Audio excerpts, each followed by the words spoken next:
अभिनंदन, आभार, नमस्कार साथियों। स्वागत है आपके अपने YouTube channel create vision SI पर।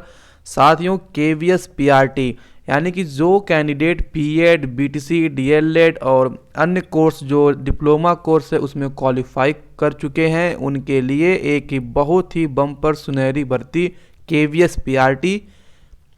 आप सभी को पता है कि केवीएस हमेशा अपना पैटर्न चेंज करता है जब जब उसका एग्ज़ाम होता है। तो इस बार भी बड़ी वैकेंसी है पीआरटी में, प्राइमरी टीचर भर्ती में, और इस बार भी उसने पैटर्न चेंज किया है।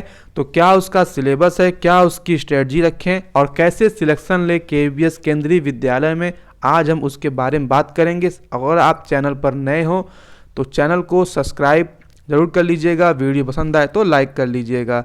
बात करते हैं सिलेबस की। बहुत लोगों को सिलेबस नहीं समझ में आ रहा है, इसलिए नहीं आ रहा है क्योंकि पिछला जो पैटर्न था वो 150 क्वेश्चन पर था और अब की 180 क्वेश्चन पर है, और बहुत कुछ परिवर्तन कर दिया गया है। सब कुछ परिवर्तन हो गया है, आप देख सकते हैं, और इसको अपना समझ लीजिए। तो कैसे आप सिलेक्शन आपका होगा, एग्ज़ाम कैसे आप देंगे, तो सबसे पहले इसका सिलेबस को समझिए, उसके बाद की बुक्स की बात करते हैं और फिर क्या फॉलो करें, कैसे स्ट्रेटजी लगाएं कि आपका सिलेक्शन हो। तो बात करते हैं कि सबसे पहले लिखा हो गया है कि the written test is of 180 marks, यानी 180 objective type multiple choice question, यानी आपका कुल 180 प्रश्न है जो कि ऑब्जेक्टिव यानी कि बहुविकल्पी प्रश्न रहेंगे आपके सामने। आपको कुछ लिखना नहीं है, केवल आपका सर्किल करना रहेगा। ठीक है, ऑब्जेक्टिव टाइप क्वेश्चन रहेंगे, आप उसको सर्किल कर सकते हैं। और प्रत्येक प्रश्न का एक क्वेश्चन का 1 नंबर, यानी एक क्वेश्चन आपका सही होता है तो आपका 1 नंबर आपको मिल जाएगा। ओके, और अभी नेगेटिव मार्किंग की कोई बात नहीं की गई है। 180 मिनट यानी कि 3 घंटे आपको टाइम मिलेंगे। The duration of written test will be 180 minute without any time limit for each part individually. Okay, 3 घंटे आपको समय दिया गया है। टोटल क्वेश्चन आपके 180 नंबर के रहेंगे और टोटल नंबर आपको 180 नंबर आपको मिलेगा। ठीक है, तो बात करते हैं कौन कौन से क्वेश्चन रहेंगे और कौन कौन से पैटर्न रहेंगे। तो आप देखिए यहाँ पे लिखा गया है साफ साफ, section name, nature of questions. Okay, part 1 देखते हैं। तो पार्ट 1 में आपका लैंग्वेज है। लैंग्वेज आपकी इंग्लिश 10 क्वेश्चन रहेगी, 10 क्वेश्चन यानी कि 10 नंबर का आपका इंग्लिश आएगा, और 10 क्वेश्चन हिंदी का, तो 10 नंबर की आपकी हिंदी हो गई। ठीक है, तो 20 नंबर आपका यहाँ से हो जाएगा, और 20 नंबर यहाँ से होने के बाद 60 क्वेश्चन आपके सीडीपी का। सीडीपी आपका बहुत बड़ा रोल निभाएगा, सीडीपी बहुत ध्यान दीजिएगा। सीडीपी ही आपकी मेरिट को अप डाउन करेगी। तो इस और 80 मार्क्स आपका सब्जेक्ट का है। सब्जेक्ट स्पेसिफाई में आपका इंग्लिश, हिंदी, मैथ और जीएस रहेगा, उसका अलग से चर्चा करेंगे। ठीक है, बात करते हैं इसके बारे में, बात करेंगे अभी। तो सबसे पहले जो पार्ट 1 है जो कि आपका 100 नंबर का आएगा, बहुत ही इम्पॉर्टेंट, उसको समझ लीजिएगा कि इंग्लिश लैंग्वेज में 20 नंबर का, तो भाषा आपकी 20 नंबर की होगी, जिसमें इंग्लिश आपका 10 नंबर का आएगा, इंग्लिश 10 नंबर का आएगा और हिंदी भी 10 नंबर की आएगी। ये दो पोर्शन नॉर्मल, ये 100 नंबर के पेपर बहुत कठिन आपको नहीं मिलेंगे, नॉर्मल पेपर रहेगा, लेकिन फिर भी अपने आप में जो है लेवल को टफ किया जाएगा। जनरल अवेयरनेस और करंट अफेयर्स के 10 नंबर यानी 10 क्वेश्चन रहेंगे, तो 5 क्वेश्चन आपके करंट अफेयर्स के हो जाएंगे और 5 क्वेश्चन आपके जनरल अवेयरनेस के हो जाएंगे। करंट अफेयर्स के लिए आप 2022 का जो लास्ट का ये जुलाई टू दिसंबर बीता है, 6 मंथ, उसका आप आराम से नोट्स बना लीजिए, या आप अगर कोई मैगजीन पढ़ना हो मैगजीन पढ़ लीजिए। और जब तक 2023 में एग्ज़ाम नहीं होता उसका 1-2 मंथ का आप करंट अफेयर्स देख सकते हैं। तो टोटल 8 से 9 महीने का करंट अफेयर्स आपको देखना है, आप आराम से देख लीजिएगा। रीजनिंग के लिए आपके पास बुक होगा, नोट्स होगा, बहुत ही लेंदी रीजनिंग नहीं आती है। कैलेंडर, घड़ी, एक ब्लड रिलेशन, 3 क्वेश्चन तो फिक्स हैं आपके, 1-2 क्वेश्चन आप इधर उधर से देख सकते हैं। कंप्यूटर आपका पिछले जो भी एग्ज़ाम हुए हैं उसमें कंप्यूटर का एग्ज़ाम आप देख सकते हैं, इसका सिलेबस क्या पैटर्न था, तो कंप्यूटर आपको वहाँ से मिल जाएगा। मेन बात करते हैं सीडीपी का। सीडीपी आपको फंसाएगा, सीडीपी के लिए आपको मेहनत करना पड़ेगा, क्योंकि सीडीपी आपकी 60 नंबर की है, और इस बार कुछ नए टॉपिक्स को जोड़ा गया है जिसकी वजह से लोग कंफ्यूज हो रहे हैं, स्टूडेंट कंफ्यूज है कि ये CDP कहाँ से तैयार किया जाए। तो CDP आप ऑनलाइन भी तैयार कर सकते हैं। आपको पता होगा ऑनलाइन भी बहुत प्लेटफॉर्म है जो आप लोग बहुत लोग देख भी रहे होंगे। आप उनका ही ऑनलाइन प्रैक्टिस कीजिए। बैच जो है अगर आपको बैच लेना है तो बैच ले लीजिए, लेकिन अगर आप ऑनलाइन प्रैक्टिस कर रहे हैं तो सबसे बढ़िया है अपना नोट्स बनाए होंगे उसको आप रिवीजन कर डालिए। ठीक है, बात करते हैं उसके आगे बात करेंगे। और सब्जेक्ट आपका 80 नंबर का है, इसके बारे में भी आगे चर्चा करते हैं। देखिए बात करते हैं यहाँ पे, आपको पता है KVS में एग्ज़ाम होने के बाद आपका एक इंटरव्यू भी होता है। इंटरव्यू में क्या होगा, आपको टीचिंग करानी पड़ेगी और इंटरव्यू देना पड़ेगा। तो ये आपका 60 नंबर का है, तो यानी 180 नंबर का पेपर हो गया, 60 नंबर का आपका इंटरव्यू। तो टोटल आपका 240 नंबर KVS में अलॉट किए जाएंगे। ठीक है, तो 60 नंबर जो आपका इंटरव्यू है उसमें भी 2 पार्ट रहेंगे। आपको टीचिंग करानी होगी, आप टीचिंग करेंगे। तो जो आप टीचिंग करेंगे उस बोर्ड के सामने आपको पढ़ाना रहेगा।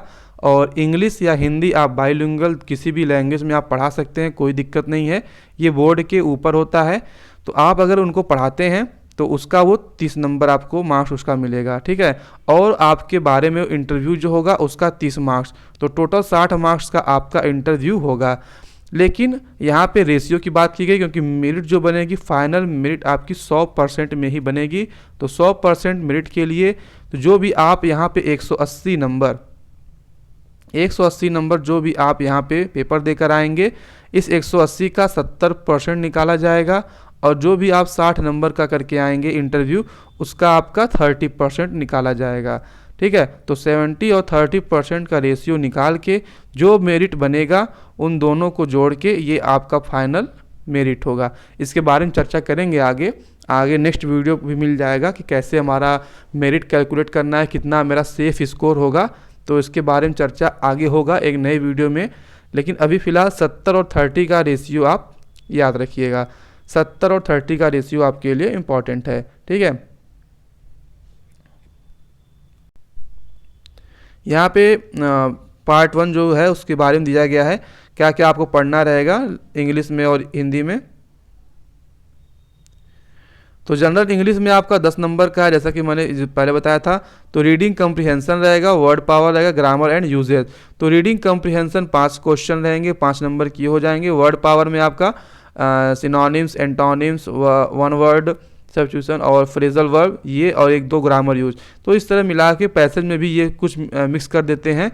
तो 10 क्वेश्चन तो आपके ये हो जाएंगे। पठन कौशल, शब्द सामर्थ्य, व्याकरण, तो जो आप हिंदी का सिलेबस तैयार करेंगे वहाँ से आपको ये 10 क्वेश्चन आराम से आप कर ले जाएंगे, इजी कर ले जाएंगे, कोई दिक्कत नहीं है।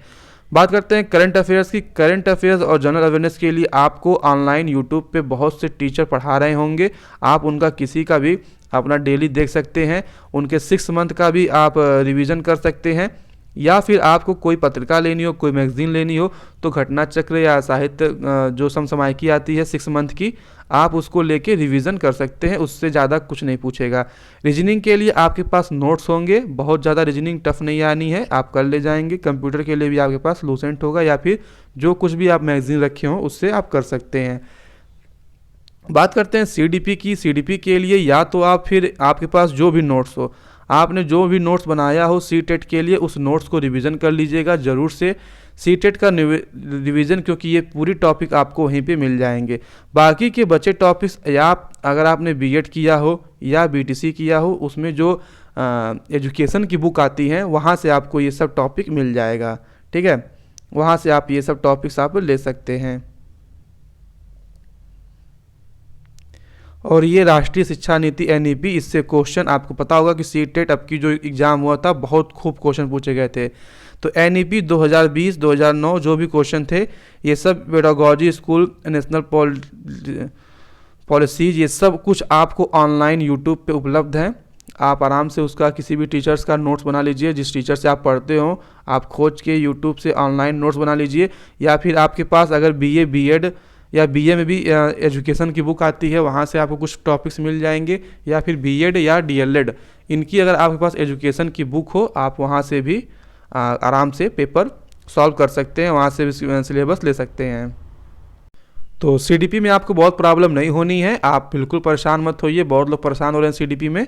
सीडीपी आप लोग ऑनलाइन प्रैक्टिस कर रहे हैं, कर लीजिए। अगर आप लोगों ने बैच खरीदा हो तो कोई बात नहीं, आप बैच से भी अपना कर सकते हैं, ठीक है। और बात करते हैं सब्जेक्ट का। सब्जेक्ट आपका 80 नंबर्स का है। ये रेशियो आप ध्यान रखेंगे, 70 और 30 का रेशियो रहेगा। इसके बारे में आगे नेक्स्ट वीडियो में चर्चा कर दी जाएगी। और यहाँ पे आपका जो सब्जेक्ट का है वहाँ देख लीजिएगा सब्जेक्ट में क्या पूछा जाएगा। तो सब्जेक्ट में आप यहाँ पे पढ़ लीजिएगा कि आपका जो स्टैंडर्ड रहेगा वो 1 to 5 रहेगा, लेकिन जो क्वेश्चंस की कठिनाई रहेगी, कठिनाई स्तर जिसको बोलते हैं टफेस्ट, वो आपका डेप्थ जो है वहाँ तक अप टू क्लास 12 यानी क्लास 12 तक का जो है रिलेटेड उतना हार्ड क्वेश्चन आपसे पूछा जा सकता है। तो आप बिल्कुल नहीं कर सकते हैं कि मैं 1 से 5 प्राइमरी का एग्ज़ाम देने जा रहा हूँ तो इतना टफ क्यों पूछा जा रहा है। कुछ नहीं, आपसे लिखा गया है अप टू क्लास 12 यानी कि सीनियर सेकेंडरी तक आपका कॉन्सेप्ट वहाँ पे यूज किया जा सकता है। इंग्लिश के लिए आप यहाँ पे देख सकते हैं पूरा नाउन ग्रामर दिया गया है, और इसके लिए आप बेस्ट रहेगा या तो आप कोई अपना नोट्स पढ़ लीजिए, या तो फिर नीतू मैम का जो बुक्स आता है इंग्लिश का उसे देख सकते हैं, या फिर कोई आप मैगज़ीन देख सकते हैं जिसमें भी आपको सूटेबल हो, ठीक है। तो बेस्ट है कि आप एसएससी का स्टूडेंट होंगे तो आपके सभी के पास KD campus Neetu Singh ma'am की किताब ज़रूर होगी, नहीं होगी तो आप लेके उससे आप आराम से इंग्लिश को देख सकते हैं। हिंदी के लिए आप आदित्य पब्लिकेशन की बुक आती है उसको देख सकते हैं, या फिर लूसेंट देख सकते हैं। तो ये दोनों बुक आपको हिंदी में एकदम परफेक्ट है, कोई दिक्कत नहीं होगा। आप लोगों ने बहुत से नोट्स भी बनाए होंगे अपने, तो अपने नोट्स को सबसे ज़्यादा प्रेफर कीजिएगा। अगर आपने नोट्स बनाए हैं तो उसको प्रेफर कीजिएगा। मैथ के लिए आप प्रैक्टिस करना चाहते हो, मैथ में ये सब क्वेश्चन जो आपके geometry, operation, multiple division, mental, ये आपको बहुत ज़्यादा टफ नहीं पढ़ना है। आराम से किसी भी एक नॉर्मल टीचर का, या तो आप HD यादव का ले लीजिएगा या तो RS अग्रवाल का ले लीजिएगा, किसी का भी बुक लेके आप नॉर्मली इसको सॉल्व कर लीजिएगा। बहुत टफ मत जाइएगा, परेशान होने की आवश्यकता नहीं है। और EVS के लिए आप सभी लोगों के पास EVS का तो बिल्कुल नोट्स होगा आपके सभी के पास, ठीक है। तो EVS का आप नोट्स आप सभी के पास होगा, उसको देख लीजिएगा।